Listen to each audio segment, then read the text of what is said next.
Plus de 500 millions d'habitants, 28 États composant le marché économique le plus important au monde. Quelqu'un sait de qui je parle? De l'Union européenne. Vous savez, cette entité super-étatique qui nous encercle et dont on entend très fréquemment parler dans les médias. Du point de vue suisse, l'Union européenne est simplement notre premier partenaire économique. En d'autres termes, la destination privilégiée pour nos capsules à café, nos chocolats ou nos montres. Il est donc tout naturel qu'un juriste helvétique, en l'occurrence moi, consacre sa thèse à cette organisation, et plus particulièrement à son fonctionnement. Car en effet, comment fonctionne l'Union européenne? Eh bien, l'Union européenne adopte des lois, sans surprise, comme la Suisse. Ces lois s'appliquent non seulement à l'ensemble des citoyens européens, mais s'appliqueront également à ceux d'entre vous qui iront profiter des plages italiennes ou espagnoles cet été. Comment l'Union adopte ces lois? C'est là que débutent mes recherches. Les lois européennes sont adoptées selon une procédure qui fait intervenir 3 acteurs. Il y a le Conseil européen, qui défend les intérêts des États membres, entre autres la France, l'Allemagne, pour le moment encore le Royaume-Uni. Il y a la Commission européenne, qui est en quelque sorte l'administration européenne et qui défend les intérêts de l'Union.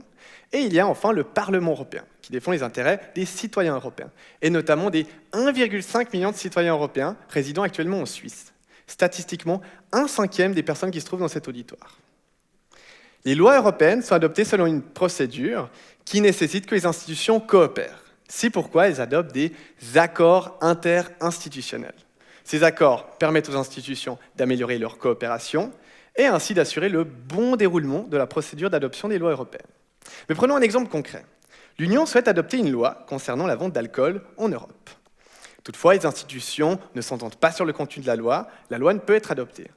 Notons qu'une telle loi pourrait permettre aux producteurs jurassiens d'absinthe de vendre leurs produits en France ou en Allemagne.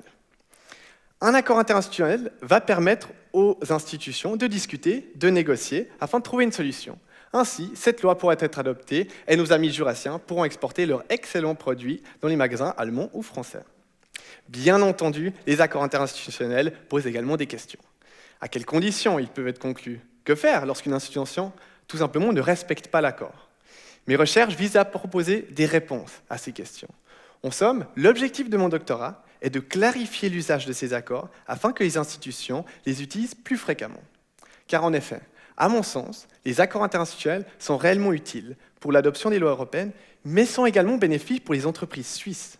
En effet, une législation européenne qui soit claire, compréhensible, permettra aux entreprises suisses d'exporter plus facilement leurs nombreux et excellents produits, et notamment l'excellent chasselas qui vous sera servi à la suite de ce concours durant l'apéritif. Je vous remercie énormément de votre attention.